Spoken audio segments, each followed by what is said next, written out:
I'm in a bird hide, although it's very close to the cafe. Do you think I should shush them as well? I remember spending time in these with my mum and dad. Many years of sitting in bird hides, looking out of a small window onto a scene. This one is a scene onto a lake. And every time I spoke, they would go, shh, there's a kingfisher. There was always a kingfisher, but there wasn't really ever a kingfisher, I'm sure. I think that was their excuse. This is in the days before we had mobile phones and they could just shove a smartphone in my hands and say, there we go, play Angry Birds, instead of watching them. But yes, I'm in a hide. And it's the law, you have to whisper when you're in a hide. Even though my mother and father had been, they passed away many years ago, I still feel that they might pop their head round the corner and say, shh, be quiet. Let me get a sketchbook image, just to show where I am in the hide. So what have we got? F8, 950 shutter speed. There's obviously a huge difference between inside and outside. 160 ISO. Shush. Too loud with a click. That's my sketchbook image to start the show. I would have loved to do that in life, but this happened and that happened. Oh, my dream what would have been to do that. I was like, Thomas, promise yourself that when you get to that age, you're gonna be like, my dream was that and I did it. I want to feel alive. I want to make the most out of this short life. I know the current tendency in photography is to document your own community, but I love the beauty of documenting not your own community at all, but people who are different from you. Isn't that beautiful that we get a chance to meet people who are so different from us? It's beautiful. The foreword. I hope this intro works. Let it not be a Jerry Maguire moment. You just heard the wondrous enthusiasm from my guest Thomas Nicolon, the wildlife and conservation photographer, and Nat Geo Explorer. Now, because this is a podcast and has no timestamp really, I'm always aware that these opening thoughts should make sense in terms of relevance. If you come to the show in, say, 6 months or maybe a year, oh, what beautiful birdsong. Keep going. Perfect for the start of the photo walk. It should always have some sort of, it should be relevant. But I knew there was a but coming, Neil. Yes, there's a but. But I can't ignore the feeling in the world at this time as I record this show, particularly when we're going to talk about how, as Thomas, my newly found French friend behind the lens, so eloquently puts it, meeting people so different to us in far-off places can be such a beautiful experience. The world has seemed for many, I'm sure, this week a smaller place in terms of being able to travel to it, through it, in it. I'm going to mention travel in a mo some more, actually, but I'm not completely convinced you do have to travel far and wide to experience the beauty of difference.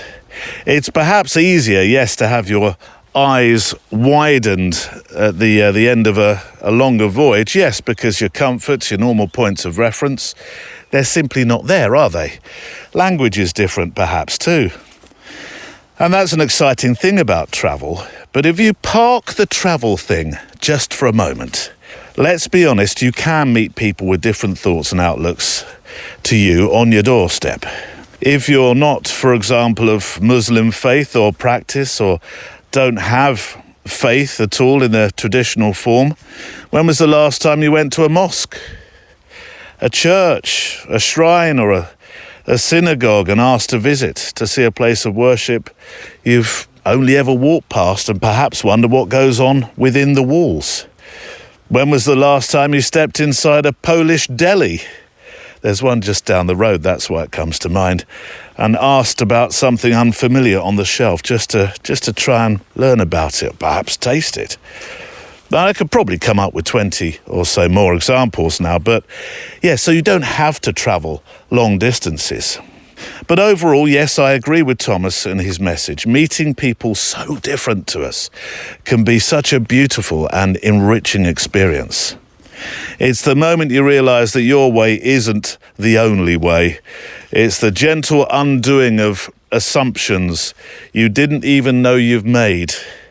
And it's the quiet gift, I like to use that G word, of seeing the world and yourself with a little more openness than perhaps you had before. They've been my experiences, particularly when co-guiding people in India earlier this year, photo walkers in India earlier this year. And in my 50s, you don't look a day over 39, Neil. Flattery will get you everywhere, lying nowhere. But I'm only just starting to find this wealth of experiences that travel brings me in my 50s. Boy, I wish I'd started earlier. I really do. Now, if my family is listening, please can I humbly request that you go listen to a different show? Because I fear I might offend when I really don't mean to. When I returned from India a few months back, my father-in-law's first words after graciously picking me up at the airport were, well, it's certainly not the sort of place we'd go to. It's not our thing. And really the reference was the food, the coffee shops, and how earthy the markets seemed to be that I was describing. They were his barometers, the reason why, well, I wouldn't go there. It's not our sort of thing. And I couldn't help feeling he, or perhaps they, had missed the point. Whilst I'm tiptoeing here, you can tell, whilst trying to respect that for some, reading a book quietly at the pool, finding a coffee shop that has the same brand you usually drink thousands of miles back at home, or visiting a market that's been perfectly curated for tourists, is in a sense, for some, that's what exploration is. There are degrees, I will grant you. But travel, the ability, the opportunity to travel, and the reason why I do think it's sad that the world feels just a little bit smaller this week. The people you encounter, the places you see, even if, as you're about to find out, some of those people speak not just a different language, but have very different ethical values to that of my guests today. That sort of experience, that's the one that jolts you. That's the one that humbles you, that wakes up part of your thinking that routine quietly put to sleep a couple of decades ago. The food, the chaos, the earthy markets, the unfamiliar rhythms.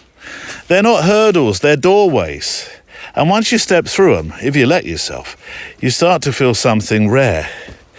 That beautiful discomfort of real connection, where you do stop yourself. I have on many occasions when travelling over the last few years, just stopped. I thought, well, I never saw that coming. I really didn't. Yes, Neil, I get all that stuff, but what about the world? Get back on that one. I'm genuinely nervous about going more than 2 miles out of town right now. Yes, the world. Well, I have some thoughts about this, because we're a show where I often talk about embracing a quiet respite from the world around us. But I did feel I needed to say something this week. The world isn't only what the news says it is. Beyond the shouting and the fear and the sound bites and the F words and the leaders so inadequately made to do what their job titles suggest, there are people quietly getting on with living, sharing food, opening doors, raising families, offering kindness to strangers. We meet them here on this show all the time, and they're still in this wonderful world that we inhabit. And before you look at me through your eyebrows, it's not naive to believe that. It's necessary, truly. And that's what we hold on to here, this podcast, this walk that we take together. It's a reminder that the world is a place still worth exploring, worth trusting, albeit with a sense of caution and grown-up expectations. Yes. And if this podcast is, as you sometimes suggest, this oasis of calm in an otherwise very shouty podcast sphere, I hope you'll find today's guest and what he has to say illuminating, encouraging, unsettling maybe in places, yeah, thought-provoking, grounding, and quietly reassuring in a way that reminds us we're not alone. that there's always more good out there than bad. Today on the Photo Walk. So it took me a year to find the time and the mental space among all the news craziness to be like, Thomas, stop messing around. Try to do a photo story. It's your dream. I love what I do so much. I know. I'm in the middle of the forest searching for bonobos or gorillas or running from elephants or whatever. And I'm like, this is so awesome. I want people to know there's room for hope. There are areas where things are going great. Kindness is the word I like the most. I love when people are kind. I like to be kind with people. And I feel like if you do your work in a kind way, people are open to you taking photos. I'm gonna have the eyes of the 9-year-old that I was who wanted to be in the forest and live adventures. I just want to feel alive. I want to feel like life is not passing me by. That's Thomas Nicholon, my guest on the Photo Walk show today. Alongside him, I'll be sharing some of your letters, stories and thoughts that you've sent in about life and your adventures with a camera as we walk together. It's a show very much shaped by what you write in, and I'll peek into that mailbag in a moment just to see what's coming up. But before that, I want to personally thank those who are Patreon members of our community, our extra milers, those that keep us walking together week after week. Every week there's an extra show available through Patreon, which I will tell you about shortly. Thanks also to arthelper.ai, which helps you sell your photos online by making the posts and the mock-ups and the marketing emails for you. If you've ever thought, hang on, I'd like to sell my work, but I don't really know where to start. How do I, etc., etc. Arthelper.ai does the tricky bits for you, and you can get 30 days free with code PHOTOWALK when you go to arthelper.ai. Right, on the show today, Alan Sorensen has a book inspiration for you as he ponders his creative legacy. Blimey, Neil, that's a bit high of the brow. Patrick Girk is up to his elbow, possibly neck, maybe even higher, in riotous grass. Quick, call the rescue services. And Michael Brennan has sent in the most wonderful mailer alongside a very personal letter where he's made the decision to hold on to something very secure now. He's told social media to stick its algorithm where the zeros and ones don't shine. If I'm not mixing metaphors and what's, it's too much. It is a wonderful story and an inspiring one. See, there's the I word again. Plus, a final chance to enter this month's one-word assignment set by Paul Hudson, and in a second or 150 or so, an invitation to an event, a photo walk event. Pin Luggles back, that's coming up in a moment. So shall we walk? Checklist out. Coffee, check. Walking boots, check. Have you got a spare film or an extra SD card? You never know. Check. A headlamp and rubber boots? That'll make more sense later on. Let's walk. Oh, I'm coming up to one of those sunshine breaking through the cloud photographs, just illuminating a part of the pathway. The sort of contrast I get in the summertime, the contrast between the darkness of being in the woodland and the light of the trail stretching beyond. Let me get a picture. Got my X100 with me. This is the camera I plan to take. Oh no, the sun's just gone in while I was playing around with my exposure value. Oh no, I think it still works. Here we go. Oh, I don't want f8. F5.6. Here we go.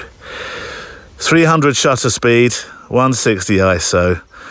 Just balancing the tree on the left here so that there's something of interest and not just foliage on each side. And there we go.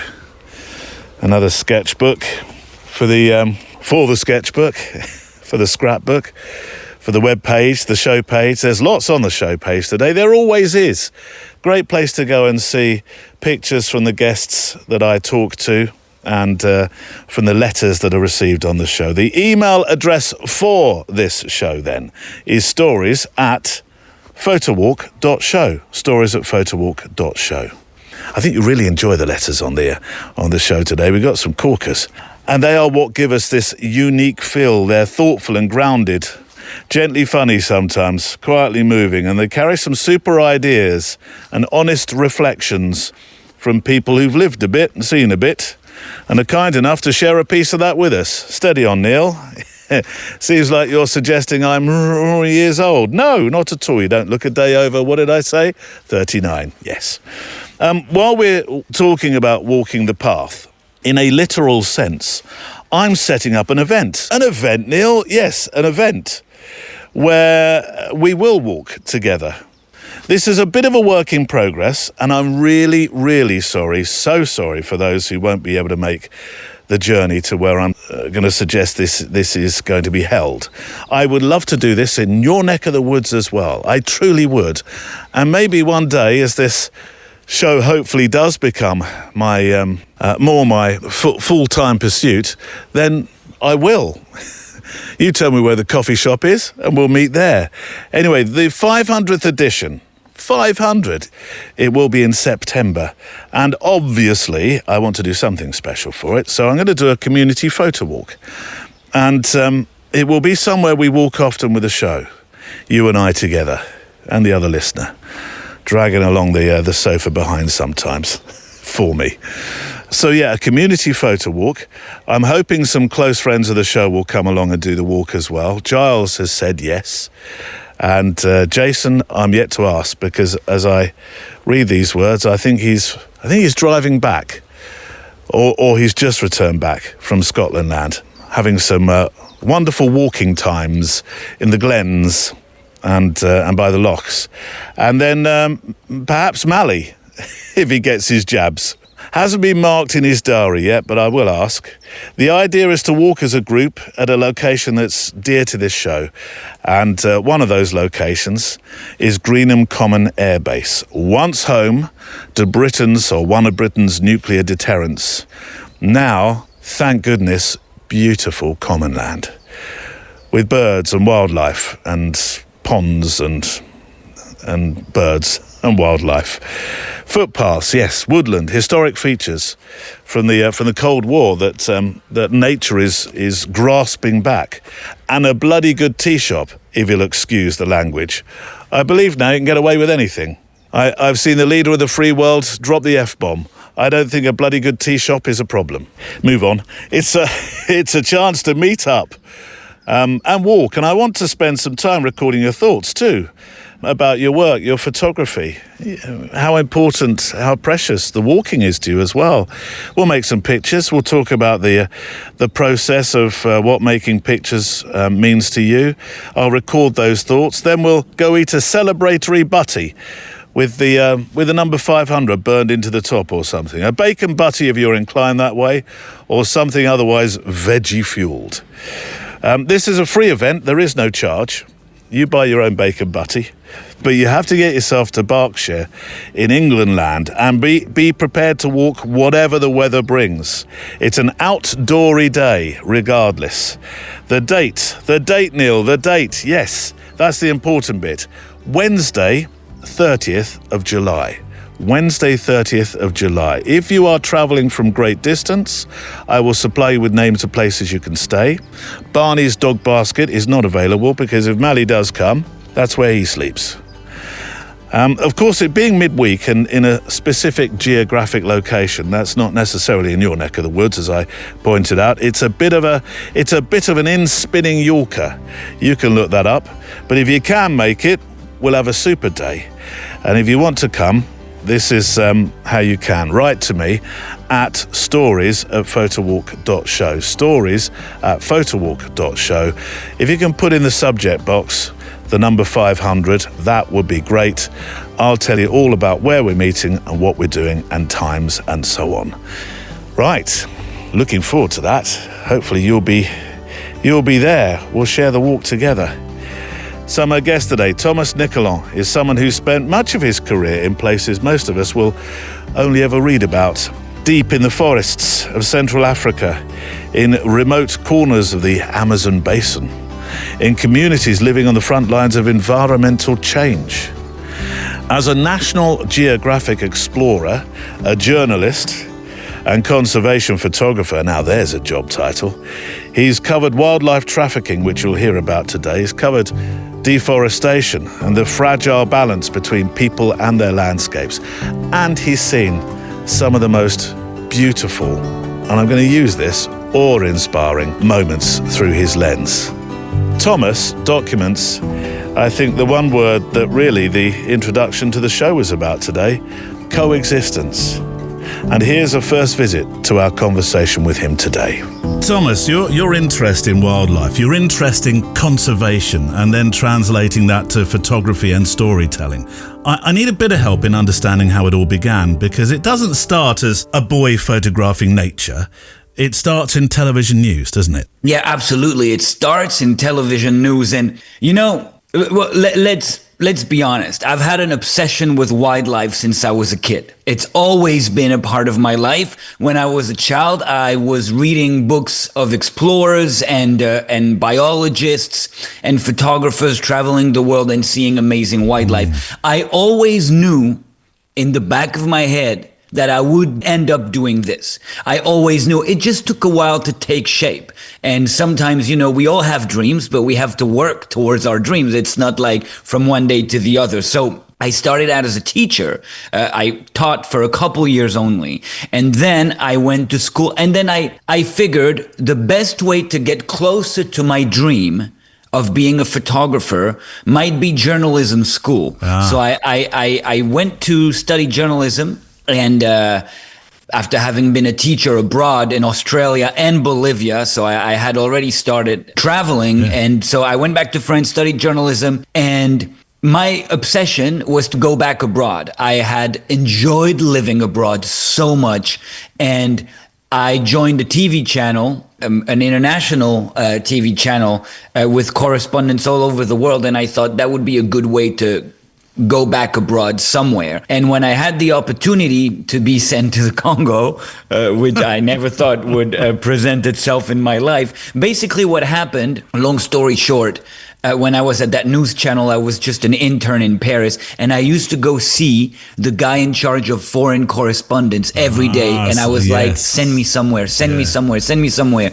And he was like, Thomas, you're too young, no experience. Until one day I bothered him enough that he was like, do you want to go to Kinshasa? Wow, this is the whole thing about bothering people enough. I've done that in my career as well. I remember, I'm a bit embarrassed, and I'll just share this between yourself and myself, and don't tell anybody else. I used to send paintings, cartoons. Now, I wasn't really a very good cartoonist, to be honest, Thomas, but I used to send cartoons to the controller of the radio station. Thinking of where I wanted to work, thinking that somehow he would connect the cartoons with, I must employ this guy to be a voice on my radio station. Yeah, and I guess the trick is to be pushy, but be nice and not annoying with it at the same time, because otherwise it can be quite aggravating for the person that you're trying to talk to. But anyway, at some point, and I used to go and see him and joke too. I was like, hey, send me to Papua New Guinea, where no channel ever needed a correspondent. But just to be like, I want to go somewhere. And one day he was smoking a cigarette outside the station, and I said, where are you sending me? And he said, do you want to go to Kinshasa? I was like, of course I want to go to Kinshasa. And I went back up to my desk and looked it up on Google Maps because I wasn't sure where Kinshasa was. And I was like, okay, I guess I'm moving to the Democratic Republic of Congo. So then I found myself in the Congo. I'm talking a lot, but the short story is I found myself in the Congo reporting the news for that channel. And it was the perfect place to start doing photography at the same time, because it's an undercovered region when it comes to wildlife and conservation. We talk about the Congo Basin way less than we talk about the Amazon. And so I started reporting the news, and anytime I had free time, I would go shoot wildlife stories here and there. And little by little, I moved to only that part of the job. Yeah. So in the Congo, then, when you were employed to deliver the news there, or to make news stories, as you say, you weren't necessarily working on conservation projects or wildlife projects. What were you reporting upon? And I'm assuming that's going to be the news that most of us think of as the Congo, which is political indifference and troubles and strife. Absolutely. Most of my job was the political instability, elections being postponed, protests, unrest, and of course, the war in the East. Eastern Congo has been at war for decades, and it picked up earlier this year, and it reached a whole other level, but it's just a continuation of decades of conflict and armed groups operating in that area. So most of my work was in security, rebel groups, and politics. Cool. Yes. I mean, that's a baptism of fire, isn't it? In many respects. There you were, a young journalist, having just said to the boss, "Where do you want to send me?" And he sent you to Kinshasa, and then you're in the thick of it. You're with rebel groups. Flippancy aside, that was a real, very steep learning curve. It was, and actually, when my boss sent me to Kinshasa, there was a correspondent there who needed help. So my boss thought that's a good way for Thomas to learn the job because there's already someone there working. But then I arrived there, and that correspondent left after 6 months. So I found myself just being the correspondent. And yeah, it's a lot of people back then used to tell me, now that you've done the DRC, you can go to any country, be a reporter, because anything will be easier than that. And also, yeah, I had never been in Africa before. Like it was. Oh, it was your first time. Oh my word. Okay. It was my first time in Africa, right. It was a steep learning curve, as you say, and I loved every minute of it. It was the most exciting period of my life. I was always doing exciting things. There was a bit of a adrenaline addiction that built up in these years for sure. But yeah, it was just at times it was very scary too and dangerous, and it was a crazy life. It couldn't go on forever. 5 years is already quite a long time over there. But yeah, it was great reporting the news, and as soon as I had a break, I would go to the rainforest and do more wildlife stuff. So it was a good balance. It was an interesting time. You see, there's definitely two definitive stories here, aren't there? There's that rush, go, adrenaline-fueled news junkie side of your work. And then you take yourself into the rainforest, where I'd imagine there's a lot more cathartic processes involved. You're patient, you're waiting, you're watching. It's two very, very different lives. It's so different. But every time, I loved my job as a correspondent. It was great. I loved the reporting and the adrenaline, like I said. But every time I was in the rainforest or remote areas with local communities, I used to think, I want to do just that. I would like to do only that part now. So basically what I did is, it was very two different aspects of being in the media industry. But I kept that TV job until I was sure that I could make a living out of photography, which I think is the key thing that anybody who wants to get into this field should remember. Make sure that you can make a living before you just jump into it. For some of us, Thomas, it's too late.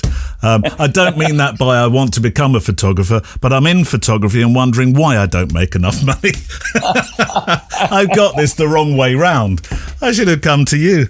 I adore your story. And you're making a difference with your photography. There are some particular stories that I'd like to talk about, actually. Let's start with the Eastern Lowland Guerrillas. But it was a turning point for you, wasn't it? And I wonder why. It was a turning point for one very simple reason, Neil. It was my first ever story. Oh. So that's I didn't realize that. I thought that because the pictures show a maturity of coverage that you. Yeah, I find them terrible now when I look back at the story. I hate the photos. But okay. You're very nice. You're very kind. But this was October 2016. By then, I had been in the Congo for a year, approximately. So it took me a year to find the time and the mental space among all the news craziness to be like, Thomas, stop messing around. Try to do a photo story. It's your dream. So I was like, what photo story could I do? I saw that the Eastern Lowland Guerrillas had just been listed as critically endangered. And I was like, I'm going to go do a story on Eastern Lowland Guerrillas. And just as I told a friend that, he was a photographer, still is, I told him I'm going to go do a story there and I'll try to sell it to someone. I'll just try once I'm done. And my friend was like, Actually, there's a photo editor from that media outlet, online media outlet called Mongabay, and there's a photo editor there who's looking for stories in the Congo. So he put me in touch with her, and she said, yeah, we want that story. So that was my first ever story. I took advantage of being there to shoot a story for TV as well. So I knew I would get at least decent money out of it. And then I also shot that photo story. And it was the first one. And it wasn't perfect, but it was the start. Patience is something that, and I've spoken with quite a few wildlife photographers who talk of gorillas as being one of the most difficult animals to photograph. They're immeasurably shy. They do have a darker side to them, I know, when they need one, for protection mainly. But they're difficult to photograph. And there's a lot of trust and a lot of bond that you have to build with a gorilla. Well, what I didn't realize fully was that area. It sounds very unprofessional to say that, but I was still young and careless. But I didn't realize how the national park where I went, Kahuzi-Biega, was very insecure. There was a lot of insecurity with armed groups and security problems. You know, the scientist, the biologist I worked with in the field there, Amy Porter, her name is, a few weeks before I arrived to do the story, she got shot. She was caught into gunfire by people as she was going to see the gorillas, and she had to flee into the forest with the trackers and stuff. So it's a complicated area. But the good thing with gorillas, to go back to your question, is that they're being studied by biologists, and biologists have habituated them, so it's quite easy to get close. Now the problem is the terrain is very difficult in that region because it's very mountainous, and also the gorillas know the people around them, they recognize them, so they might be a little more shy when there's someone they don't know, and they always turn their back on you when you want a photo, and there's always like it takes a while to get good photos. And what's difficult as well is there are so many gorilla photos out there, and it's hard to do something different. Something that looks different. So yeah, and since then I've seen other gorilla species and other great ape species, and each of them has their specificity and the different things that make it difficult or easier depending on the species. I'm not without you. I'm not without you. I'm not without I'm not without you. I'm not without you. And Thomas returns shortly. Right. A slightly longer letter, slightly, Neil, yes, slightly.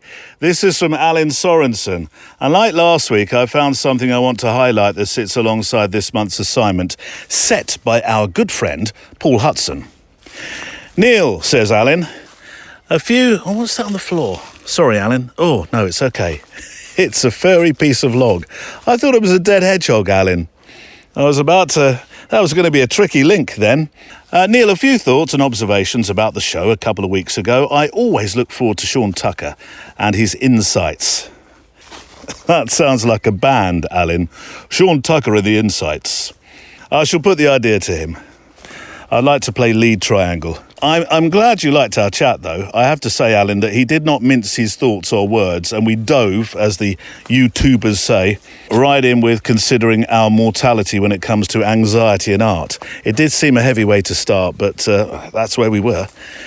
His thoughts, says Alan, on accepting our ultimate demise is something that is an ever-present thing as I grow older.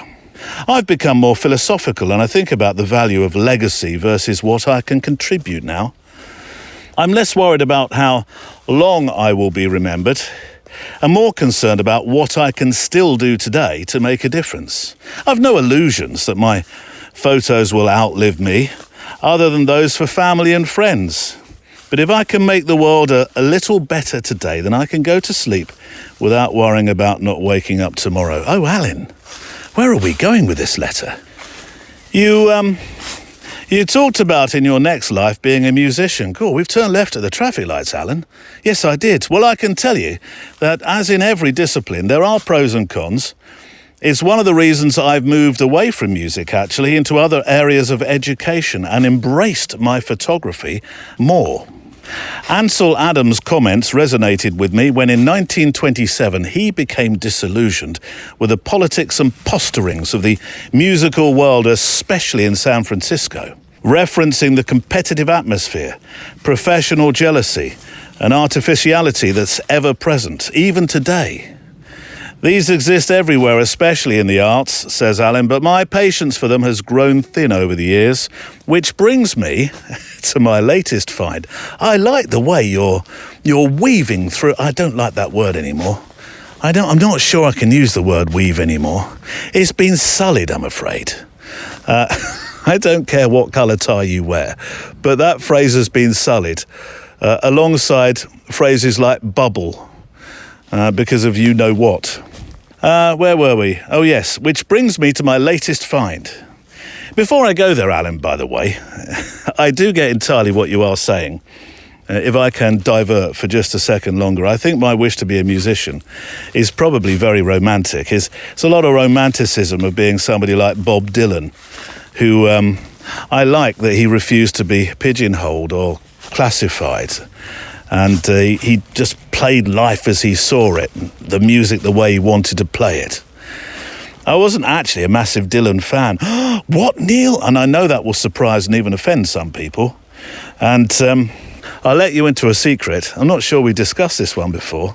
At the BBC, I once mistakenly declared his demise. It was 1992 or 1993, something like that.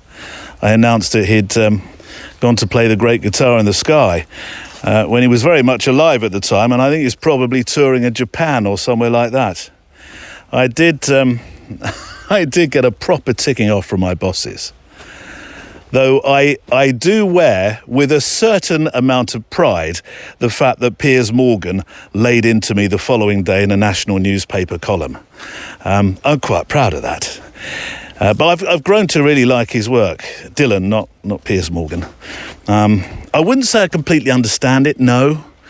But I absolutely appreciate the work, and it's probably the result of maturing tastes. Like a fine Italian cheese, Neil. Yes, like a fine Italian cheese. Anyway, says Alan, your initial thoughts about creativity reminded me of a book I just finished by Carey Wallace, The Discipline of Inspiration, the mysterious encounter with God at the heart of creativity. Sounds very deep. Carey's basic premise is that inspiration is external. She draws a distinction between creativity and inspiration, but sees them as intimately linked, arguing that while creativity often involves talent and technique, inspiration is a fundamentally external force that fuels creativity. God, I wish I could write like that. Please, one day, when I grow up, yes, I want to come back as a musician like Bob Dylan, and write like Carey Wallace. Thanks very much, if that's not too much of a tall order. She challenges this modern emphasis on trying harder. Yeah, that's it, isn't it? Try hard. Just got to try harder. Try harder. Everything will work if you just try harder. And instead she suggests surrender as the key inspiration. She then discusses practical methods like spiritual practices, like silence, community, and rest as a ways to nurture mysterious forces, and argues that our artistic and spiritual lives are deeply intertwined. Well, I believe that, actually. It's a book that might be preaching to the choir, because they are things I believe. I know my other listener is looking at me and thinking it all sounds a little bit woo of the woo, so I shall leave a link Alan sent to me, as it may be a book that feels up your street, as they say. I found it, says Alan, inspiring. Finally, attached is a photo for this month's assignments. Relics, just in time, Alan, just in time. Days to spare. It's right up my path, this one, or railway. I've been fascinated with railroads since I was a child, says Alan. I grew up near tracks that would have trains on them day and night. We would comment that after a time we wouldn't notice them until there was a change in the schedule and the train was absent. Abandoned tracks are a common sight in the Midwest, and they make wonderful photographic subjects. These are part of the Jordan Valley Park in the downtown area of Springfield. Don't say it, Neil. Was that Springfield? The interesting culinary tastes, apparently. Springfield was a major hub for railroad operations, particularly for the St. Louis-San Francisco Railway Company, Frisco, which played a dominant role in the region's economic growth. I think we managed to escape that one. The presence of the railroad tracks within or adjacent to the park serves as a reminder of the area's industrial heritage. Fantastic. So thank you, Alan. That is what I call an inspi letter. Inspiration and letter, all in one smart package. I shall pop that picture on the show page and the assignment page, double bubble. And like a few contributors of late, I think, Alan, this is the time. I think you've earned yourself a regular contributor moniker. So, what shall we do? Well, I think you have to join the round table along with Sir Barkalot. Just be sure not to leave your socks out, as he steals those on a daily occurrence before they make the washing machine. He brings one to me. On the hour, every hour, it seems. I have a collection of single socks now, thanks to Sir Barkalot. Lord knows where the others are, and I've looked around the garden. So Alan, arise, Sir Alan of the sacred F-stop, one of the chosen few who truly understands depth. You now have yourself a listener moniker. Right. Now you've taken your place at the table, I can tell you about arthelper.ai. And if you are not absolutely sure how this might fit into your photography, let my studio self explain. If you've ever thought about selling your photography online but haven't a clue where to start, I think Art Helper could probably help you because it's made for people like us. Here's how it works. You upload a photo, magically and instantly professional content is made for you, such as social media posts, email newsletters, even full Substack articles, all in your own voice. It can also generate hundreds of mock-ups for every image you upload, things like your work framed so people get a real understanding of what your photograph could look like on their wall. It helps you connect with the right buyers and even suggests pricing based on your market. And unlike most AI tools, it has an art protection guarantee, which means something very important: your images are never used for AI training. Free to try, and Art Helper is giving our listeners a special deal. Go to arthelper.ai, use the code PHOTOWALK and get 30 days free of the pro version. I'll make sure to put a link on the show page, but also now there's a video that my friend Brandon at Art Helper made to help us understand and be able to see how the thing works. So if you go to the show page, you'll see Brandon explaining and showing exactly how this could work for you and I. It's a great way to start selling your art or growing the business you already have. And thank you, arthelper.ai, for your belief in this show. It's the Photo Walk show of a Friday. You and I, with our cameras, walking shoes, just documenting life, sketchbooking life with our cameras. And me with the letters that you send in as well. If you do have a letter to send in, some thoughts, some pictures, anything that you've seen, anything that's touched you, then send them in to stories@photowalk.show. Stories@photowalk.show. If you're sending pictures, if you can resize them to 2,500 pixels wide, you are an absolute star. If you can't, don't worry, I will do the heavy lifting for you.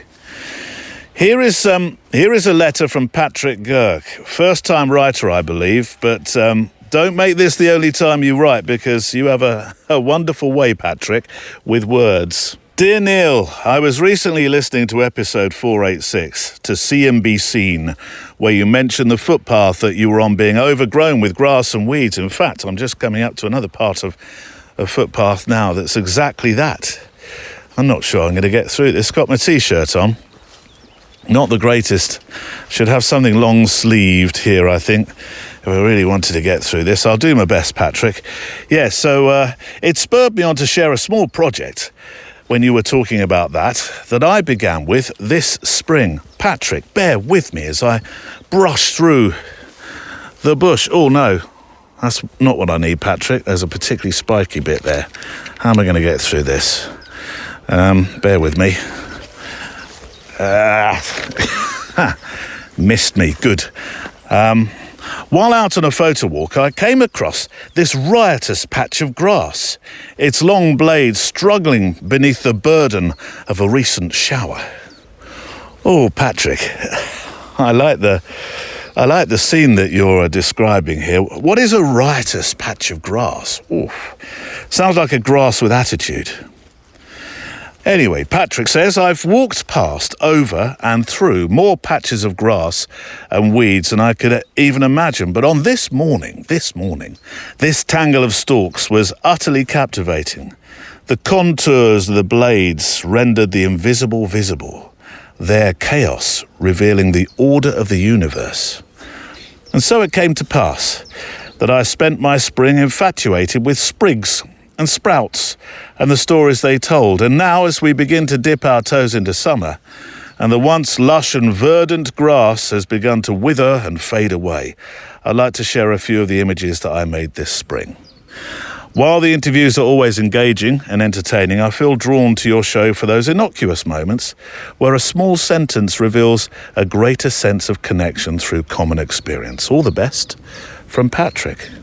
Patrick, I'm putting your photos on the show page, of course.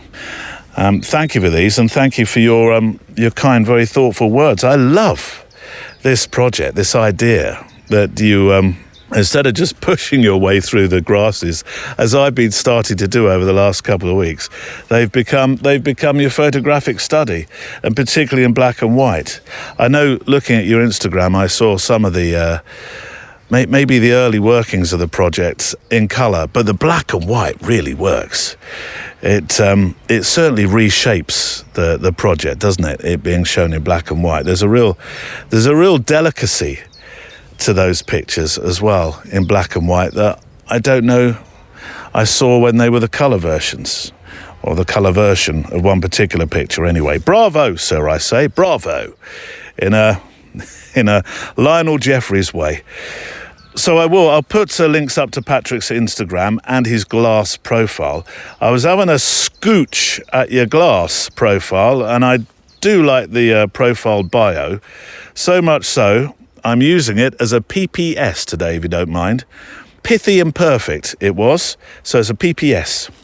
But there's a picture from your glass profile that I want to highlight, and if you go visit it, you'll see almost instantly the one that I'm talking about. It's one you took in Budapest in September, a couple of years ago, 2023, I think, wasn't it? It's looking into a Ferris wheel.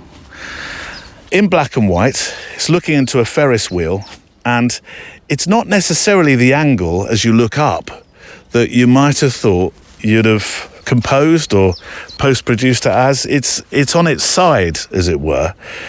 And to me, it looks like one of those amazing models out of the 1970s TV series Space 1999. No, I wasn't sniffing the mushrooms along the path at the time. I like photographs that become something else in your mind's eye thanks to composition, which may or may not have been your plan, so I do hope I'm not offending you. It stopped being a Ferris wheel and became something deep in space. So thank you again. I appreciate your words and your kind words within the letter you sent. Right, the one-word assignment. Now, it's the final week you can take part in this particular challenge. There'll be a new one out next week. Our friend Paul Hudson has set the months just gone, and here it is. Paul, what word did you set this month? The word is relic. How old is a relic? Can a relic be 5, it can 10, be any 15? age, because according to the Oxford Dictionary, Right. a relic is an object surviving from an earlier time, especially one of historical interest, or a thing or object that is now outmoded. These things are all around us. They're spread in every village, every town in the countryside.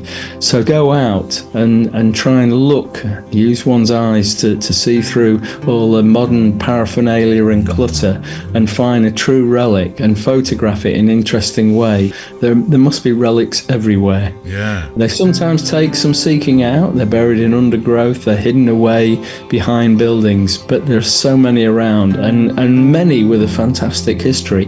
And what is an extra interest, if you Google these things or go to the library and check them out, there's a whole history written about them that's been submerged and buried and people don't know about. So that's an extra dimension to the enjoyment from doing something like that. Wonderful, wonderful. So the word again is Relic. Send your pictures to stories@photowalk.show, stories@photowalk.show. 2,500 pixels, if possible, wide, that is. Or send me the full res and I'll do the heavy lifting for you. A few thoughts about the image can sometimes help tell the story. No watermarks or borders, please, but do include links to your socials or websites so I can share more of your work. Submissions go on the assignments page, and some may feature on Instagram as well, always with a tag back to you, of course. So to my guest, Thomas Nicolon. Two things to immediately listen out for. Number one, you can hear that I'm ramping up my enthusiasm, as it were, for my time in Paris next week with Valérie Jardin, candidly photographing those Parisian streets with some workshoppers that are coming on Valérie's workshop, all eager to learn. I'm very eager. I'm looking forward to it. What's the collective noun for a group of photographers? I'm sure we've mused over this before. Is it a blur of photographers? Maybe a tangle of straps. And another thing that you'll notice as we start this next part of the conversation, with the help of my guests, I've tried to answer or identify this before. How can you be different as a photographer? What separates your work? What makes it or your style identifiable? We'll have a pop at that in a moment. Here's the second outing today, with a third to come, from Thomas Nicolon. just picking up on where we left off in our conversation when you talked about making different photographs, difference. Vive la défense, as you might say. Yes. It is. That's my favourite French phrase because it's the only one I can say with any degree of sounding French. But it sounded pretty good. Thank you. I've worked on that one.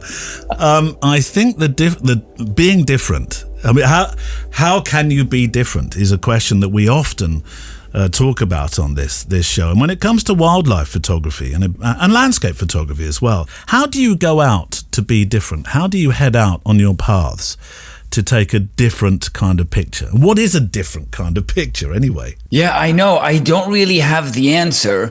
And it's difficult as well because we want to create our own body of work and our own style. But first of all, I don't think we pick our style. I think it's something that sort of, I remember a friend of mine one day looked at a photo of mine and he said, "Oh, that's such a you photo, Thomas, like it's your style." And I was like, "Really? What makes you say that?" So I don't know. It's not easy. And also, I have so many photos of great photographers that I've seen in the past that influence me unconsciously or consciously.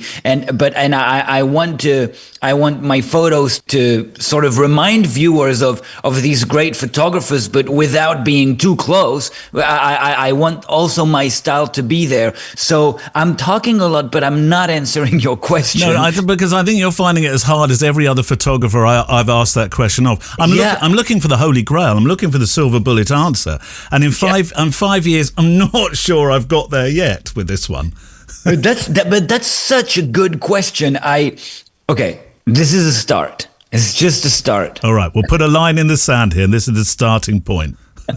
Starting point, try to shoot stories that haven't been shot before. That's the first way to be different. If your photos are showing something that's different from what has been shown in the past, then your photos will be somehow different, of course, because they show something that hasn't been shown. And I'm not saying that you should always shoot stories that have never been shot, but at least try to shed light, put a spotlight on little known issues or little known areas or species. You know, I think that's how I try to be. I think that's a decent start to this question. Yes. Find a unique angle in the world. Yes, exactly. I think that's how I look at it. I want viewers. Okay, I never thought of it this way. You're forcing me to think of it this way, and I love it. I tell you what, I'm coming to Paris in a couple of weeks' time. Let's have a coffee, and we'll come up with a real answer. That would be great. Give me a bit of time. Yeah, I think I guess I would like people to see my photos and be like, we don't see that often. Yeah. We don't see that species often. We don't see that area. We don't see what happens in this photo. We don't see a lot. And I think that's a start. Is writing important in what you do as well? You've come out of journalism, so you're used to piecing together a story that's in text as well as pictures. Yeah, it's super important. I never really think of myself as just a photographer. I see myself as a journalist, and I research my stories a lot before I go. And when I'm in the field, whether I am in charge of writing the piece or not, I do interviews and I ask a lot of questions, and I always try to understand all sides to the story. Sometimes I write the story myself. It happens with some outlets. Sometimes there's a writer. I don't always write, but I always approach stories as a journalist. Yeah. What are all the ways to think of this issue right here? And also, which is the most important thing to me in all this, how can I be neutral as much as I can in the way I depict this? Because I am not an activist. I'm not an activist. I don't fight for a cause. I just cover issues and cover topics, which I think is what makes the journalism aspect of my work important, I think. Now, that is a very interesting point. And I had that word, the two pages in, I'm sure. Because activism and the cause of photographing for conservation are two they're not quite married, but they're very allied. And many of the photographers I talk to find that inevitably what they're going to slip into is a form of being an activist. It's inevitable because they see the problems that occur before them. They see rainforests being destroyed, or they see animals losing their lives, and they become activists for the cause. But you've consciously stayed away from that. Yes, I really try to. First of all, it's not my personality. I've never been an activist. I've never been a... You know, in France, people protest a lot, as everybody knows. We go on strike. That's what we do. Oh, you do it. You do it beautifully. Thank you so much. I've been stuck behind tractors in Paris. Of course. In Paris, which sounds like a cliche. Oh my God, it's horrible, but it doesn't surprise me. Just prior to COVID, I remember it well. I'm sure you remember every second of it. Oh, France! It was like a party just outside. It's just before I got into the underpass. Thank God I wasn't inside the underpass. That would have been really grim. We love that. So I've never been into that really. It's my journalism background. I don't like. For example, I cover a lot of.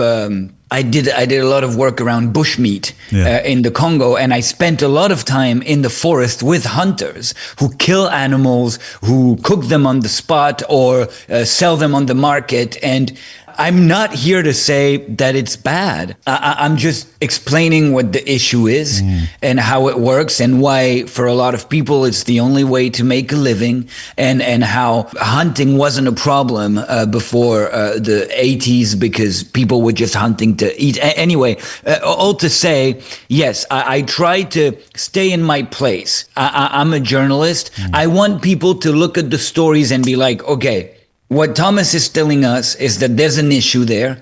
Some people think that. Other people think something else about it. There's sort of a feud there. But these photos and articles are helping me understand a little better what's at stake.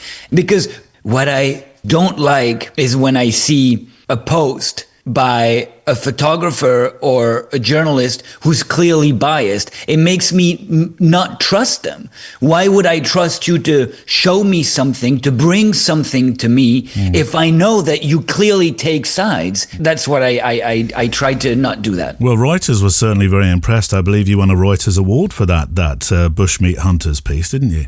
Yeah, it was a Reuters grant. It changed my life really, to spend time with hunters. Like you're on a dugout canoe for 6 hours to reach the camp in the forest, and you spend time with them, and you understand everything that goes behind hunting, and it's super interesting. If you don't have an ethical issue with it, i.e. you're content to photograph it because that gives you the authentic voice when you take no sides, is it possible to balance an emotional reaction to it as well? Because even if your photojournalism or photojournalist or journalist thing goes into overdrive and you report the story as impartially as you can, how difficult is it to separate the emotional side of how you feel about what you're seeing? That is such a good question.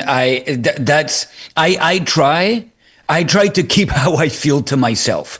When I'm in the field and I see a monkey or a crocodile or a snake being battered to death by a hunter who's putting it on the grill, it's hard for me because this is not how I personally treat animals. And also what's difficult is that sometimes I post a photo of a hunter with something in his hands or on his back, a dead animal. And some people on social media, people reply to this. They comment in a very emotional way, like, oh, this is so sad. And emotion and impartiality are not mutually exclusive. I think a photo can be emotional and spark emotion in the viewer, but also the whole story doesn't tell you how you should feel about it. You just feel what you feel when you see it. There's a particular story of yours that caught my eye immediately on your website, and it was Africa's snake bite crisis. And the reason I mention this one is because I have a bit of skin in the game on this particular one, having spent some time in not so much a field hospital, but with doctors in West Africa who were dealing with what is a crisis. When I went to Australia years ago, and I've told this story many times, so my listeners, please stay with me for a second, but I'll explain it to you because I'm sure you've not heard me say this story. But in Australia, I met a snake expert who was talking to me about their anti-venom program. And I was confused by the fact they only have an average of 1.5 deaths a year across the whole of Australia. Now, put that into Africa, and I remember spending time with this doctor whose job it was to try and work out a program to get an anti-venom program across great swathes of Africa. And he said to me, well, we'll never really know, but it could be 35,000 deaths. It could be more, but nobody records it. It's a huge problem in Africa, isn't it? Yeah, it's a real public health crisis, and the official number is 20,000 deaths per year. But I'm in the field with experts on this topic quite often, and they all say it could be 50,000 because most of them go unreported because people live in remote areas. They don't have access to the hospital. They prefer the bush doctor, the traditional doctor. So it goes unreported, undocumented. So it could be as high as 50,000 a year. Blimey. And it's a big problem. According to the World Health Organization, WHO, it's the world's deadliest neglected tropical disease. It's a tropical disease. It's listed as a tropical disease, and it's the deadliest at that. And it's a poor man's disease because the antivenom is so expensive, and those who get bitten are poor farmers. In the vast majority, they're poor farmers, and they can't afford it. So that's why labs are so reluctant to manufacture antivenom, because they're like, why would we manufacture something that people can't buy, people can't afford? So it's a big problem, yeah. And I'm preparing an updated story on this issue, actually. Would the WHO ideally like to try and find a way to provide this treatment for free? Well, the idea is that local hospitals and specialized clinic have a way to lower the cost. For example, I know there's an organization in the US who tackles the snakebite crisis, and they go to clinics in Africa and they bring antivenom for free. But, you know, I was in Guinea with an expert, a Guinean doctor, and he says a lot of the time we have to administer it for free because otherwise people will just die. So, yeah, it's Africa's eternal public health crisis. It's been a problem forever. One thing that really shocked, if I can use that phrase, me about the photographs, where you show snakes where you really can't see them, and that is the hidden danger of snakes in Africa. I remember being a country that I go to a lot is the Gambia. Yeah. And I remember walking across a piece of scrubland with Uncle Mo, as he's affectionately known he's everybody's uncle. He was my uncle too. Uncle Mo, who walked us through scrubland. And at one stage I said, Uncle Mo, I'm really not sure that we should be walking through here. And he said, don't worry about it, just stamp hard. And that was his answer to it. Yeah, that's a problem. And but the solution could be easy. Like the doctors I work with, the snakebite experts, they told me if every farmer wore rubber boots and had a headlamp for when they walk back home after a day's work, these two things would save countless lives. That's like the net for mosquitoes, isn't it? If everybody had a net, children would not die. Yeah, absolutely. Yeah, same thing. Yeah. But obviously it's hard. First of all, it's hot, so you don't want to wear rubber boots. Yeah. And also when people haven't been working like that ever, it's hard to change the habit, obviously.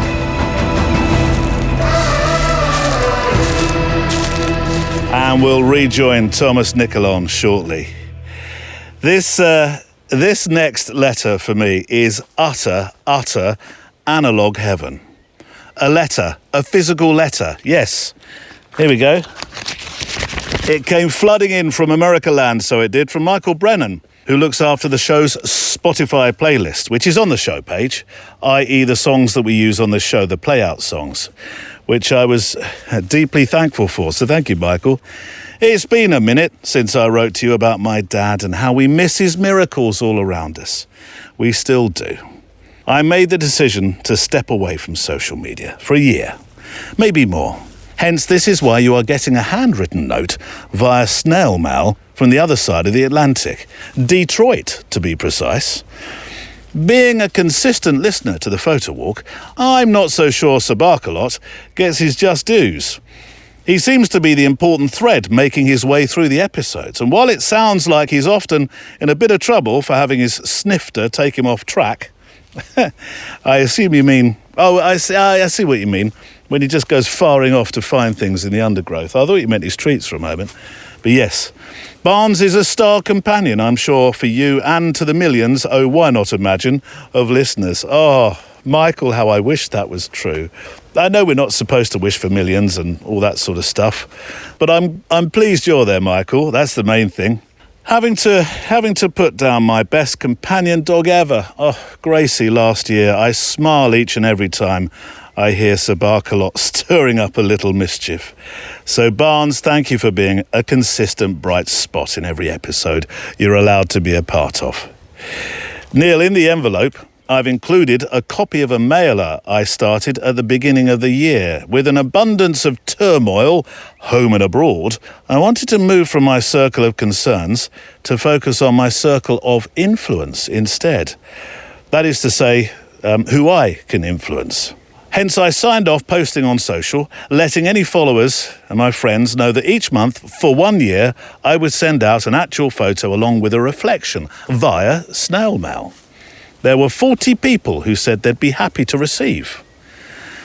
I've been studying a specific river in northern Michigan within the Sleeping Bear National Lakeshore Park. I take one photo I've made around the river, print 40, and write a reflection about why that particular image matters to me. I'm now on my 4th month, and the experience has been more rewarding than 4 years on social media. I like knowing that each month 40 people get a little civility and kindness in their mailbox, their real mailbox, and just maybe they'll pass that on, that feeling, to 40 more. So what is the whole idea of this? Well, the flap of a butterfly's wings has effect thousands of miles away, they say. So for me, just knowing that an ounce of joy gets passed on each month because of this mailer, well, that's enough for me. For a fella who created a radio show, in brackets podcast, about taking a walk with a camera, i.e. photo walk, I thought you might like to see this mailer in person. I would have included a biscuit for Barnes if I thought it might have made it across the Atlantic. Sorry, Barnes. Finally, Neil, I've been keeping up the Go Photo playlist of the Playout songs. Believe it or not, you have 115 songs on that Spotify playlist and about 40 fellow listeners who've saved it to their phones, maybe reaching 40 others in an emerging theme. You'll have to excuse the spelling errors, the goofed up grammar, and the odd ink scribble here and there to cross out a word or two, yet you can be assured that Google didn't autocorrect this note at all, and AI didn't improve the clarity. Rather, this came to you from my desk, pen, ink, and paper, all the way to your home. As imperfect as we all are, I love it for that, Michael.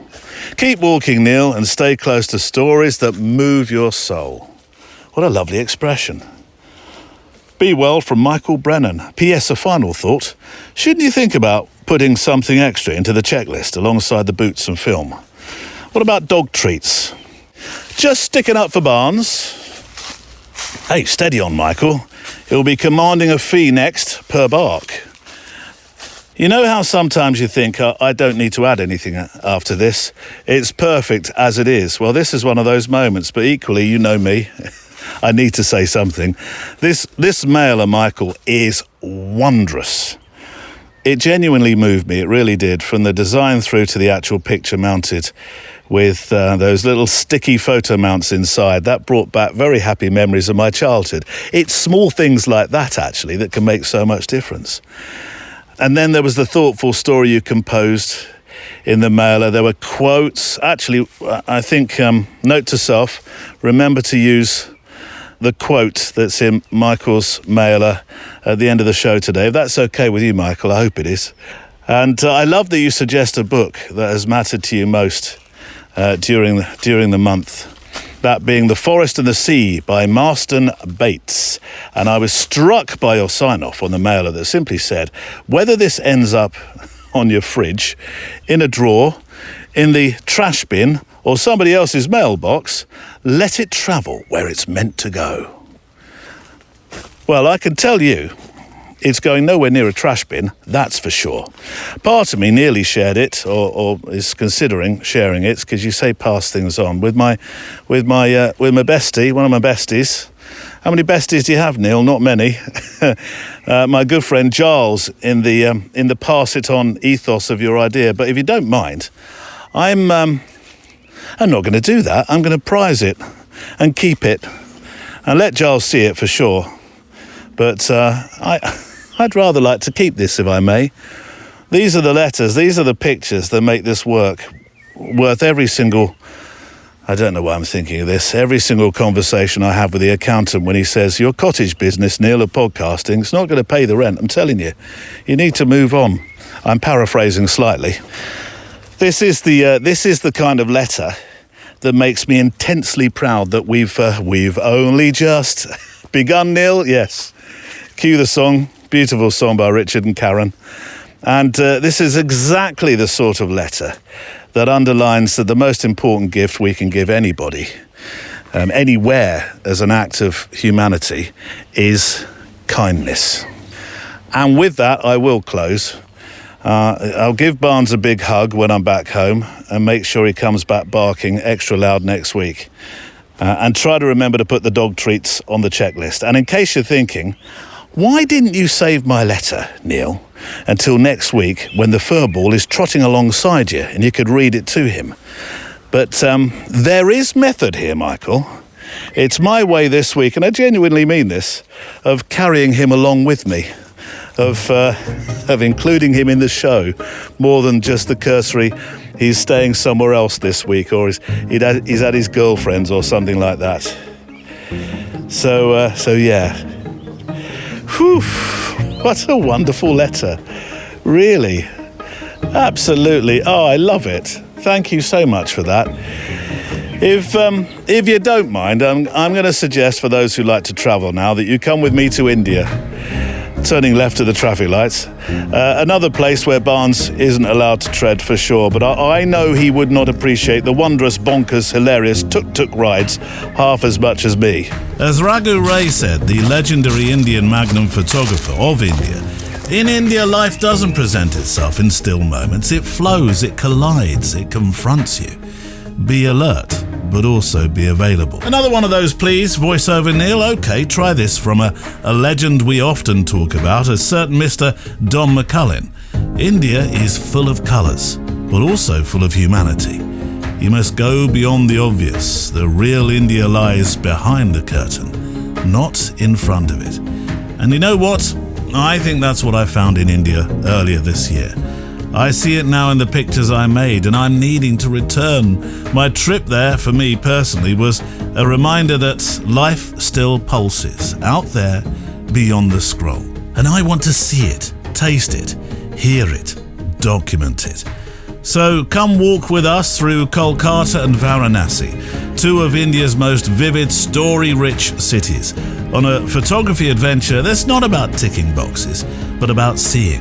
We'll shoot morning flower markets in soft light, catch the breath of city streets as they wake, and drift along the Ganges at sunrise, while Varanasi begins to chant the day alive. It's not just about photography, it's about slowing down long enough to notice again. A creative reset, a way to travel with purpose, with people who, well, get it. You'll learn, you'll shoot, you'll share. And you might just find something quietly life-affirming in the process, like I did.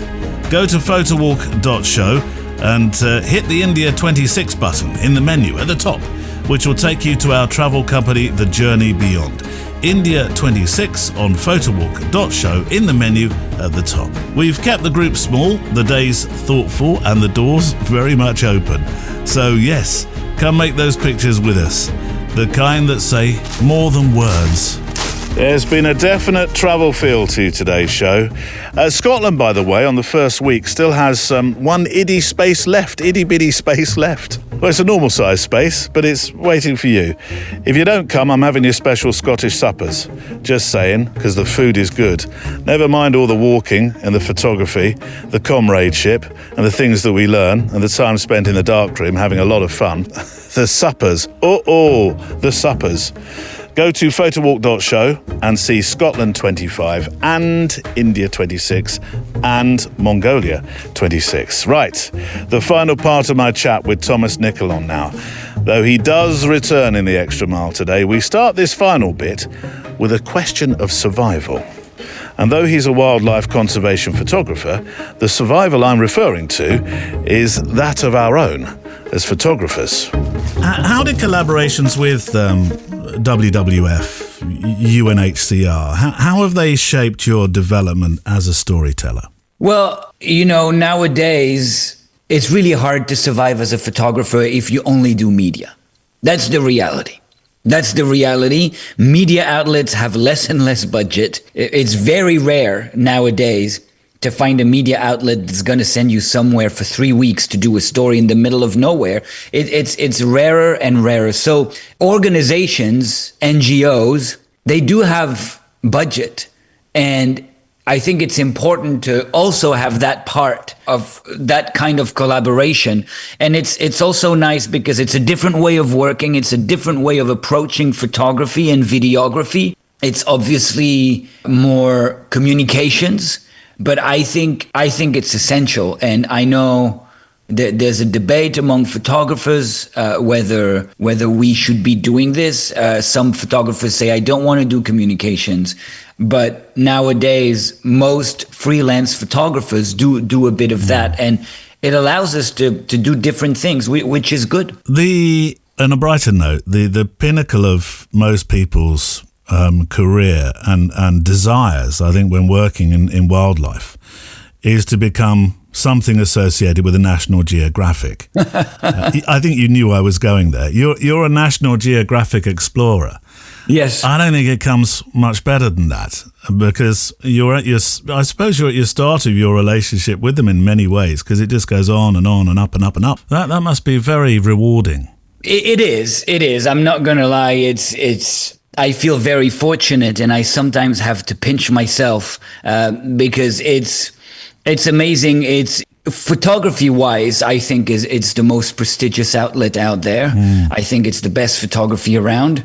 They've undergone a lot of changes for sure, but I think it's still where you find the best photography. And I got a grant with the National Geographic Society a couple of years ago to do a project on saltwater crocodiles in Australia, a project that I just finished a couple months ago.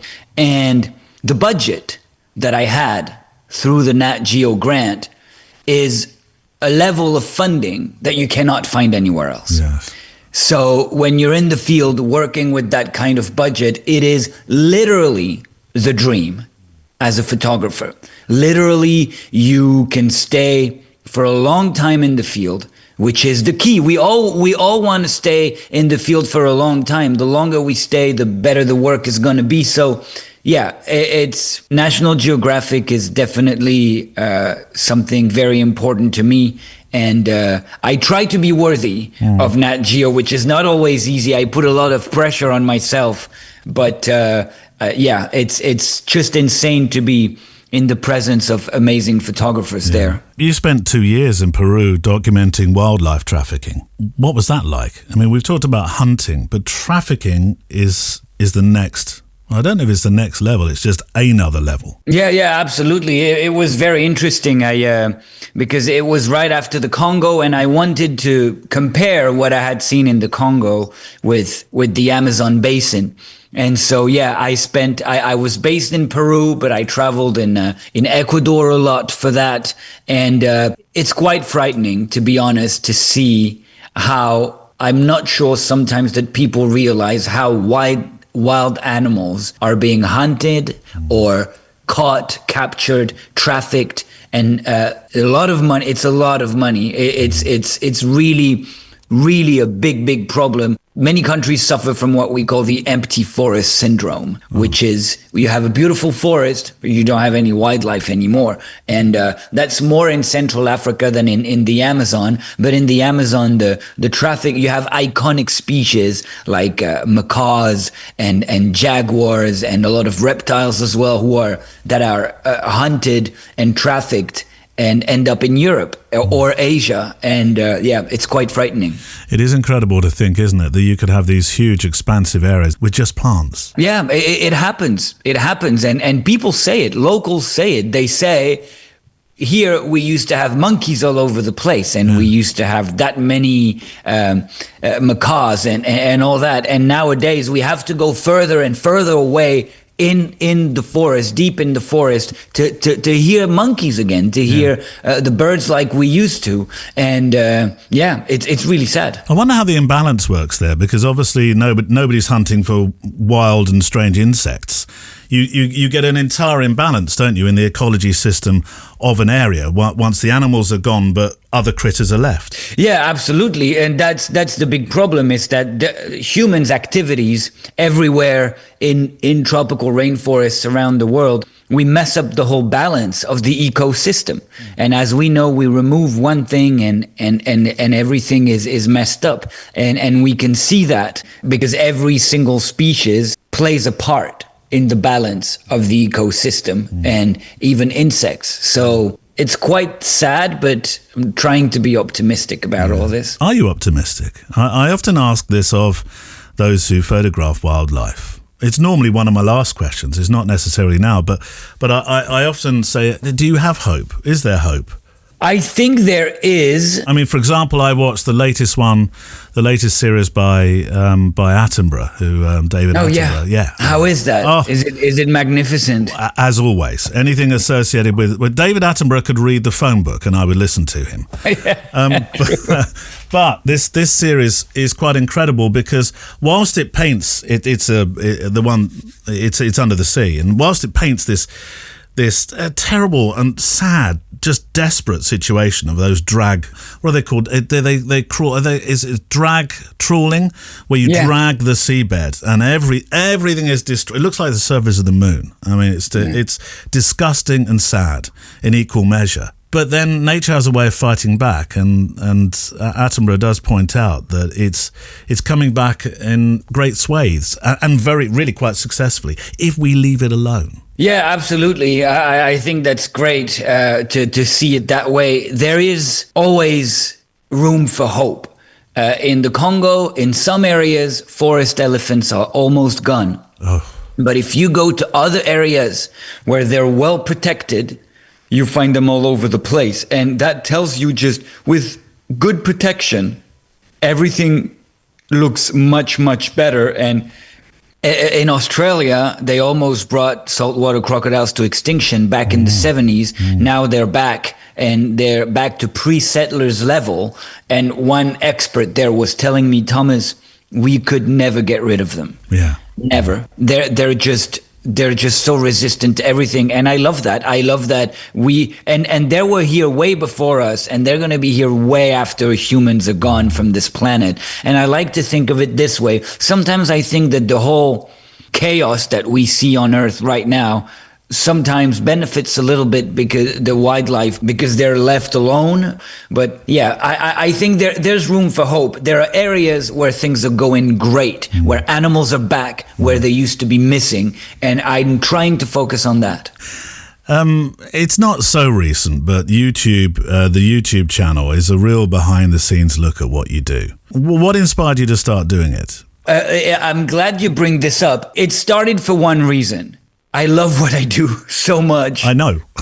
That I want others to see, because sometimes I'm in the middle of the forest searching for bonobos or gorillas or running from elephants or whatever, and I'm like, this is so awesome. I want people to know. I want to share this because I just love it so much. I want my family to see, my siblings, my parents. I want them to see what I do. So that's why it started. I really wanted to show this is what it looks like. When I tell you I'm going to be in the Congo for 3 weeks, this is what I do. This is what it looks like. So that's why I did it. And I'm really trying to grow that YouTube channel. But when I'm in the forest on assignment taking photos, I don't have time to film myself and do a YouTube video at the same time. So I'm trying to post as often as I can, but because I like showing the behind the scenes, because also that's what people like. Yeah. People want to see you walk in swamps and struggle with humidity and wildlife, and I think that's what people like, and I'm trying to do that, and I enjoy it. We have a word on this show that I ban the use of, and that is the word awesome. And the only reason I ban it, Thomas, is because it's been weaponized by Instagram influencers that use it to describe blueberry muffins.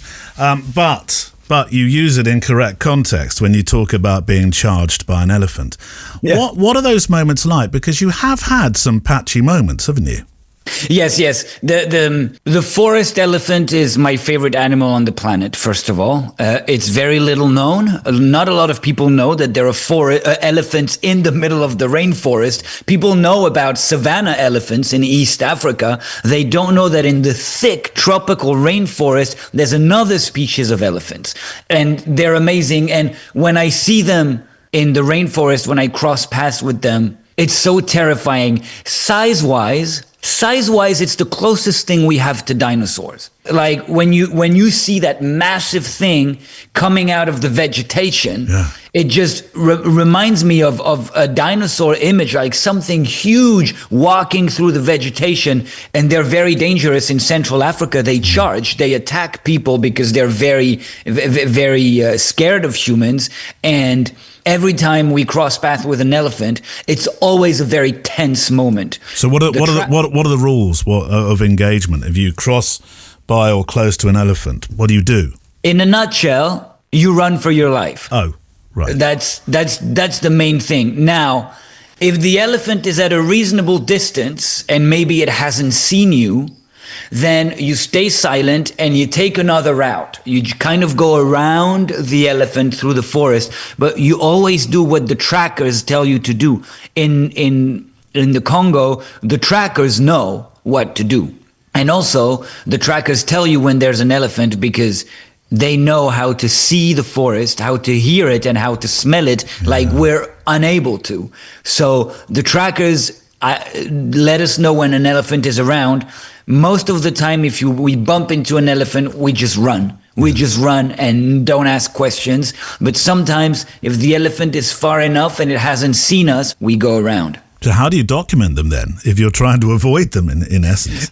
Well, in some areas, they're more easily approachable. In some forest clearings, you can see them better because they're in the clearing. They look for water and minerals, and you can be in a hide. That's easier. Sometimes in the forest, they're kind of far away. They haven't seen you, and you can take photos. And the other way you can document them is with camera traps, which is what I do as well. I leave a camera trap in the forest for like a few weeks, and every time an elephant walks by, it takes a photo. I love the idea of camera traps. I spoke to one particular wildlife photographer a couple of years ago. He said it was the closest thing to actually being back in the world of film, i.e. you don't know what you're getting until you go to collect. That's such a good way to look at it. Yeah, that's true. I never thought of it this way, but yeah, I guess it's the closest thing to film because you never know. And also, when you go get your camera after weeks or months or years of leaving them in the forest, some photographers leave them for a couple of years and they just go and change the batteries like every couple months. And when you go finally pick up your camera after this long time, first of all, you don't know if the camera's still going to be there or if it's going to be, if it's been stolen or if an elephant has crushed it or if a gorilla has taken it away or if a leopard has played with it. Like you never know if it's going to be there. If it's there, you don't know if the humidity has killed it. You don't know if everything's in place inside and if the camera's damaged. And then you don't know, obviously, sometimes all you get is branches falling. But it is a very exciting kind of photography, yeah. I'm not sure how much it's changed in this respect, but of course when you start out, you're looking for photo assignments. Are you at a stage now where you're able to make your own assignments? Yes, now I know what I want to do. And I know how to get there, and I know how to get the funding to do it. And so, yes, the idea is that I do my own assignments because my goal in life is to have fun in the field. Yeah. I want to do in the field what I would choose to do on a holiday, on a vacation. That's my goal. So that's what I try to do. Yeah. You balance this field work with advocacy, talks at festivals, and you do interviews. That part of your work is very important, isn't it? Yes, because I think sharing is the most important thing. I want people to be aware that there is this species in that region, that it's threatened. You know, I love telling people things that they don't know. And I love when I'm being told something I don't know, which is why I love working in that region. Neil, when you spend a week in the forest with hunters, you learn so much. You have talks by around the campfire at night, and you talk about their lives and yours, and you exchange views on life, God, the universe, wildlife, everything. And I know the current tendency in photography is to document your own community, but I love the beauty of documenting not your own community at all, but people who are different from you. Isn't that beautiful that we get a chance to meet people who are so different from us? Very like, much. It's beautiful. Hallelujah and amen to that, because I've only just found over the last 4 to 5 years the joy of being in other countries, being in places where you don't necessarily feel comfortable. You're out of your depth. You might be in a different religious situation to what you're used to being in. You might be in a place where the narrative has taught you through the news that it's not necessarily the best place to go. But they're the moments you feel truly alive, where you learn to record narratives that you will take to your very last breath. Yeah, absolutely. I agree 100%. I think I have been obsessed since my youngest years about not being home. I love being in a place that's not home, a place where buildings look different, the language is different, the signs in the street are different, the money's different, everything. I feel alive when I'm not home. Yeah. And obviously being with an indigenous community in the middle of the Congo rainforest is an extreme example of not being home, because the way of life is so different. But this is what I love. And if you love what you do, and if you're kind and understanding, there is no reason why you're going to depict the life of these people in a wrong way or in a non-understanding way. I think if you're a good person and your heart is in a good place, everything follows. I'm going to ask a very unfair question here. I asked somebody recently, in terms of conflict photography, what was perhaps the most important thing? A one-word answer, and his answer was humanity, and that's the humanity you show towards other people. So you can't really have that word, but is there another word that you would apply to the important thing that you feel you do when you're photographing? Oh, that's such a good question. Oh, damn, I'm gutted humanity's taken. Maybe this is a question I can come back to when you return from the Congo, where you've had plenty of time around a campfire to think about it. Yeah, I'm going for a month in August. We should catch up after that. I think. Okay, I'm gonna say something cheesy, but please allow me to be cheesy. I think kindness is the word I like the most. I love when people are kind. I like to be kind with people. And I feel like if you do your work in a kind way, people are open to you taking photos. And it's close to humanity. Kindness and openness, I think, are the most important thing. And being kind also works with animals, because obviously you want to be gentle when you're around them with soft, slow movements and stuff. And I think... And I think we lack kindness in this day and age as well. So maybe that's a good word. Yeah, it is. Reflecting on over a decade working in these incredible places, Bolivia, Congo, Peru, Australia. I mean, the list could go on and on and on. What stayed constant in your motivation? I mean, you've already explained that sometimes it's not the most comfortable job. You can 1 minute be running for your life from an elephant. The next you might be crossing a river where you're thinking, oh, absolutely no idea of what's in here. Yeah. What motivates you? This is very similar to the very next question, which is the last question I'm going to ask you. So I'm hoping I'm not going to get an answer to that one. But what motivates you? What have you seen that continues to motivate you? Okay, I'm going to say something that might be misinterpreted by some people, but what motivates me is be happy. We all want to be happy on this earth. We're not here for a long time. It's going to end very fast. We all want to be as happy as we can.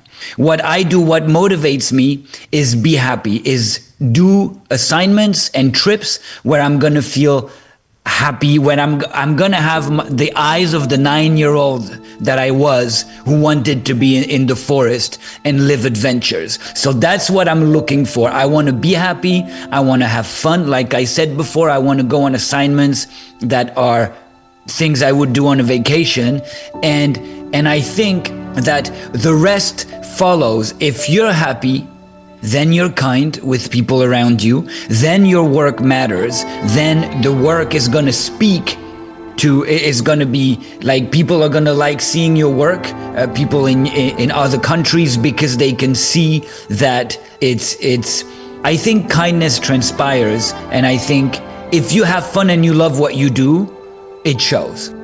There is a chance that you may have, in part, answered this question that I usually reserve to the tail end of a conversation, but I'll ask anyway, because there may be a nuance to the answer. Why is the question, Thomas? Why? I get that kindness is motivation, but why do you do this? I listened to your talk with Sean Tucker. I was very interested in that conversation. And I'm going to say a few things that I heard in there, but I'm going to make them my own. The reason I do this is I just want to feel alive. I want to feel like life is not passing me by. When I was a kid, Okay, that sounds very cliche and I will go with this cliche. I think it's a good one. I like where we're going. Okay. I always told myself what I refuse is to get to 60 years old or 65 and say, I would have loved to do that. I would have loved to do that in life, but this happened and that happened. Oh, my dream what would have been to do that. I was like, Thomas, promise yourself that when you get to that age, you're gonna be like, my dream was that and I did it. So I think why is just that I want to feel alive. I want to make the most out of this short life. And to me, make the most of it is spending time in the rainforest. And my thanks to Thomas Nicolon, who returns on the Extra Mile today, where he faces 3 more stops. I also have the inkling on that show today, the Extra Mile, of a super idea. Sent him, is that the right way to explain it? The inkling of a super idea? I think so.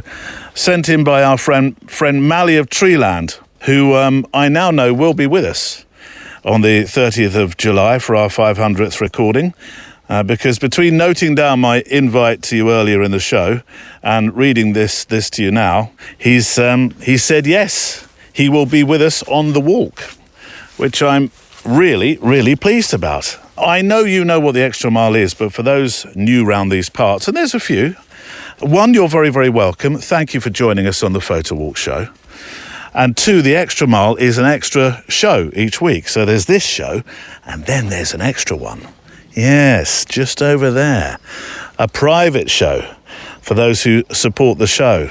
Support the show, support the Friday Photo Walk. Yeah, you get an additional mile. We walk an extra mile. It's more than an extra mile, though, to be fair.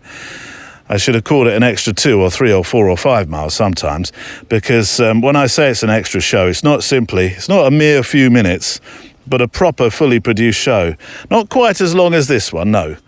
An extra walk, and it's the home of Reflections in July, a new feature that I'm writing. It is a lot about creativity in terms of the wider gamut of creativity, not solely photography, it's writing, it's all sorts of things. And actually it stretches to really all sorts of things this week, as you will find out if you are an extra miler. I've got some time next week, some time on a train. I do love Eurostar. Travelling the Eurostar is one of my favourite things. I don't do it very often, but I'm travelling. Oh, I've got to push through some more thorns here. Hold on. Can't do 2 things at once. Bear with. Hold on. Ah! God, that's sharp. Oof. Yeah, I've got some time on the Eurostar, and that gives me a moment to really sit with a laptop, look out the window, I know, see the world go by, but also I love train journeys and that feeling of a train journey sometimes for just writing. I find it a great writing place, particularly when you can't see out the window for part of the journey, obviously when you're under the channel. Anyway, the Extra Mile is our Patreon channel where you can help support the show. And this week on the Extra Mile, I talk about the week just gone in that new Reflections series. It's a 2-parter, actually. The first part in the show is called I Can't Be Bothered. And the second, I'm Fine. They're reflection pieces about the life changes that I've found or I've made of late. There's a wonderful piece of audio that, as I say, Sir Mally of Treeland found. An idea that you have to love. It's official. Or your heart has been replaced by a Garibaldi biscuit. And then there is Thomas Nicolon back for 3 more stops. On this week's Extra Mile. It's really hard. I do a lot of mistakes. Don't get me wrong. I regret a lot of things. I'm the kind of guy who regret things. I know that's not good, but I do regret things. So it's not like I'm like, oh, everything I did is perfect. I wouldn't do different. Are you not able to let go of those regrets and those mistakes you made? I have a hard time letting go in life in general. I find it interesting that I am not able to answer with one thing I would do different, because usually I always think, oh, you shouldn't have done that this way, you shouldn't. But when I think of my career, I think... Don't stop there, Neil. What does he think? Well, you'll have to tune in, as they say, to find out. If you'd like to hear a little more of the photo walk each week, head to the website, click Extra Mile or the orange Support the Show button on the website, top right-hand corner, and you can join us walking more week after week. And a quick nudge, our monthly live Zoom meetups for Extra Milers in Vision happens over the next couple of weeks as well. The PS and the PPS to the show is to come, but first, yes, there's a PPS. But first, we need a play-out song, a record to make a few final frames to or think about what's been said today. And I think because this is one of our shows where the guest has talked of travel and wondrous far-off adventures, I'm going to play one of my favourite artists in the world. Somebody who makes just the most beautiful world music because he samples and he reuses the sounds that he finds as he travels. I think if I have a musical bone in my body, because I did start out playing piano, but sadly it's one of those things I stopped doing. I know, I regret it to these days, but I was about to say, if I had a musical bone in my body, if I perhaps had a more skilled musical bone in my body and could compose stuff, like what grown-ups can do, then I too would love to collect the sounds that I record when I'm making my adventures and weave them nicely into music. I really would. Anyway, this is a song, I thought it had to come from the African continent. Hans Johnson. The song is called World Spirit.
World Spirit from Hans Johnson. Wonderful. All of Hans' compositions are fabulous, and he really has sort of brought me back into loving world music again. I've always had a fascination about world music. There was a presenter on a radio station that I worked at actually called Andy Kershaw, who really loved his world music, and he did travel to places to go record world music, which at the time I'm not so sure I appreciated as much as I do now. I would love to have spent time talking with him. In fact, note to self, maybe get in touch with Andy, see if he'd have a chat about some of the places he went, recording and seeing. Maybe he was photographing as well, adventures in far off places. My sincere thanks to you. A few closing words before the PS. My sincere thanks if you are or you're about to become an extra miler. We'll keep building this wonderful community of kindness in the photographic and walking world together. A few mentions for those who smooth the voyage for me. Thank you, Neil Ford, who looks after IT.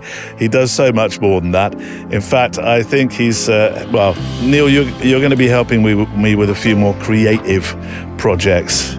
You know the one I mean in particular, so thank you for your time that you give to this show. Also to Andrea Gilpin, who keeps a watchful eye over Instagram, as does Kelly Mitchell, our Kelly for Facebook, and to Michael Mixon, who helps with show research. Right, a postscript for the show. I have two. there will be a PPS from Patrick Girk, and the PS, which we'll have before that, is taken from Michael Brennan's mailer that he told us about earlier on in the show.